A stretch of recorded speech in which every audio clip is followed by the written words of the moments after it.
Assalamualaikum warahmatullahi wabarakatuh. Halo, perkenalkan nama saya Erma Putri Ulanda, NIM 202014324 dari kelas 5F, mata kuliah bimbingan dan konseling, dengan dosen pengampu Miss Endang Surtioni, Magister Pendidikan. Baiklah, sekarang saya membuat video pembelajaran yang ketiga untuk memenuhi tugas bimbingan dan konseling. 3, 2, 1. Baiklah, pada video pembelajaran yang ketiga ini kita akan membahas bidang bimbingan dan konseling di sekolah dasar, yang dimana terdapat 4 submateri pembahasan.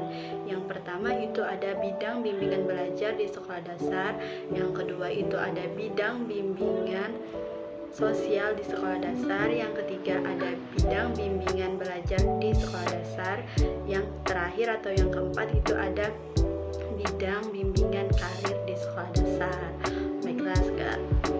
Baiklah, sekarang kita masuk ke sub pembahasan yang pertama, yaitu bidang bimbingan pribadi di sekolah dasar, yang dimana dalam bidang ini pelayanan bimbingan dan konseling membantu peserta didik dalam menemukan, memahami, dan mengembangkan pribadi dan penanaman sikap dan kebiasaan dalam beriman dan bertakwa terhadap Tuhan Yang Maha Esa, serta dapat mengembangkan sikap yang positif seperti mandiri, aktif, dan kreatif. Dan bentuk bimbingan ini misalnya bisa memberikan konseling, role playing, psikodharma, informasi, dan cara bergaul, dan sebagainya. Bidang yang kedua yaitu bidang bimbingan sosial di sekolah dasar. Pelayanan pada bimbingan ini membantu peserta didik untuk dapat mengenal, beradaptasi, dan berhubungan dengan lingkungan masyarakat, dan juga mengenal norma-norma, aturan-aturan, dan nilai-nilai yang berlaku dalam masyarakat.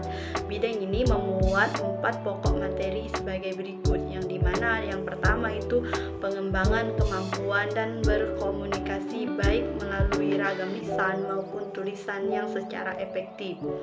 Yang kedua itu ada pengembangan kemampuan bertingkah laku dan berhubungan sosial, baik itu di rumah, di sekolah, maupun di masyarakat.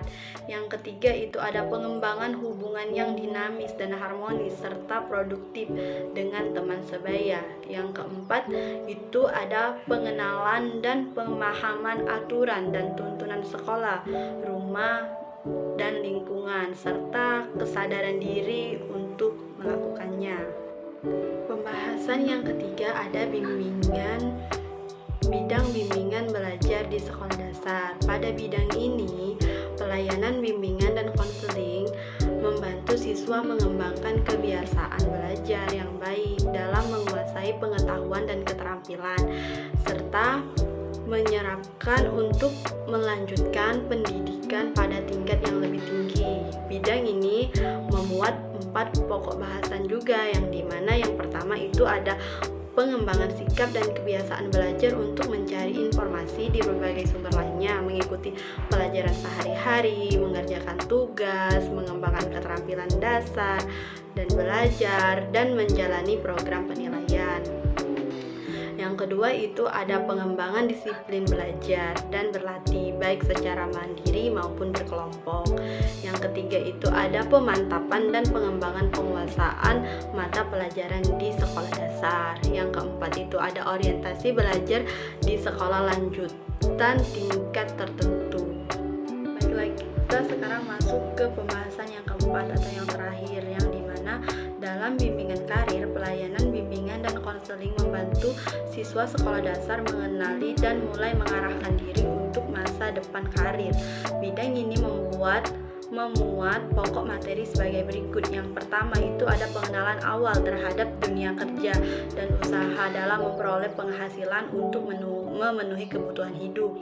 Yang kedua itu adalah pengenalan orientasi dan informasi karir pada umumnya secara sederhana. Yang ketiga itu ada pengenalan dan pemahaman diri secara awal, berkenalan dengan kecenderungan karir yang hendak dikembangkan. Yang keempat atau yang terakhir itu ada orientasi dan informasi sederhana terhadap pendidikan yang lebih tinggi, khususnya dalam kaitannya dengan karir yang hendak dikembangkan. Baiklah, itulah sekilas video pembelajaran saya yang ketiga. Jika ada salah kata, saya mohon maaf. Sampai jumpa di video pembelajaran yang selanjutnya. Dadah.